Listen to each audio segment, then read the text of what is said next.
If you live in the suburbs and you use a smart home camera or a baby monitor, turn it off right now. Unplug it. Smash it. I'm broadcasting this from my phone, hidden in the drywall of our crawl space. My wife is next to me, crying silently into her hands. Through the floorboards, we can hear the front door opening. We can hear footsteps. And we can hear a voice.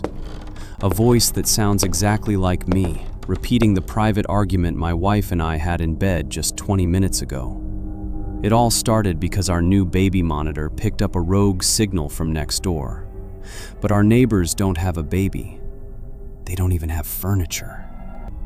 My wife, Chloe, and I bought our first house in a quiet, cookie-cutter suburb just outside of Columbus, Ohio. It was the American dream. Low crime, manicured lawns, and a privacy fence. The only downside was our neighbor, Mr. Vance. He was an elderly, reclusive man who never left his house, never turned on his lights, and never spoke to anyone. When our daughter Lily was born, we bought one of those high-end, long-range digital baby monitors. It had a video screen and a highly sensitive microphone. For the first month, it worked perfectly. But on a Tuesday night around 3 a.m., the monitor didn't wake us up with Lily's crying. It woke us up with static. I reached over to turn down the volume, but before my fingers hit the dial, the static cleared. What came through the speaker wasn't our daughter's room. It was a rhythmic, heavy dragging sound, like someone pulling something wet and heavy across a concrete floor. And then, a low, wet breathing. I checked Lily's room immediately. She was fast asleep. The sound wasn't coming from her crib. The monitor was picking up a cross frequency from a neighboring house. Through the high-frequency microphone, we heard a metallic clinking sound, like chains. The next morning, I noticed a thick, black coaxial cable running from the base of Mr. Vance's chimney straight down into his basement window. I figured he was just using some old, illegal ham radio equipment that was bleeding into our digital frequency. I knocked on his door to ask him nicely to check his tech. No one answered. But as I stood on his porch, I looked through the side window. The living room was completely empty.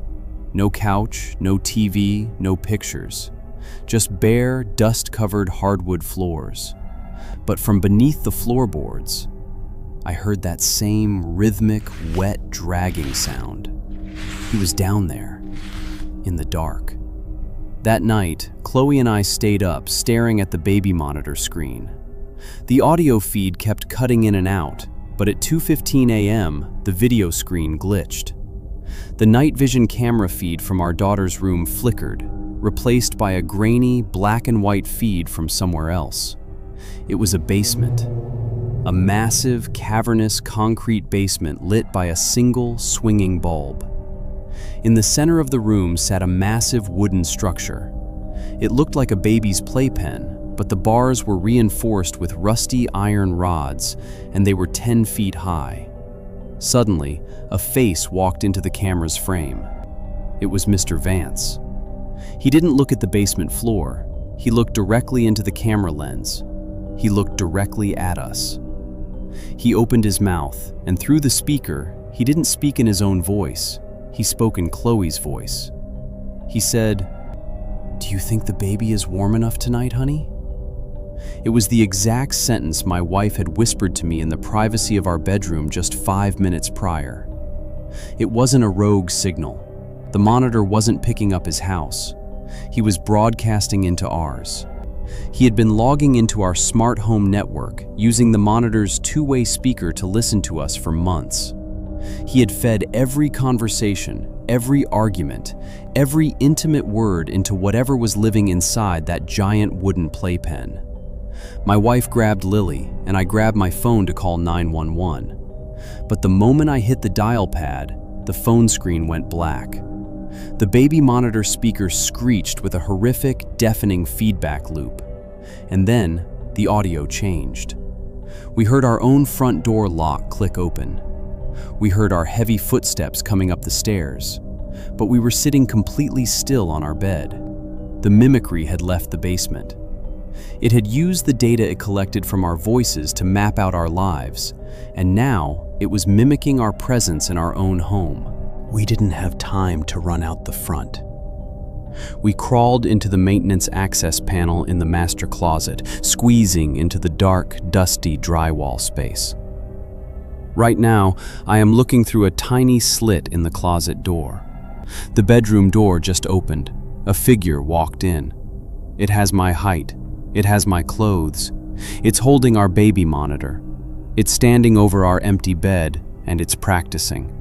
It's using my voice to say, "Everything is fine. The police are on the way." It sounds so real. It sounds so much like me that if I didn't know better, I'd believe it myself. If you are listening to this, and you get a text from my number saying we are safe, don't reply. Don't come over. Because I'm still in the wall, and it is downstairs, feeding my baby. Turn off the monitor.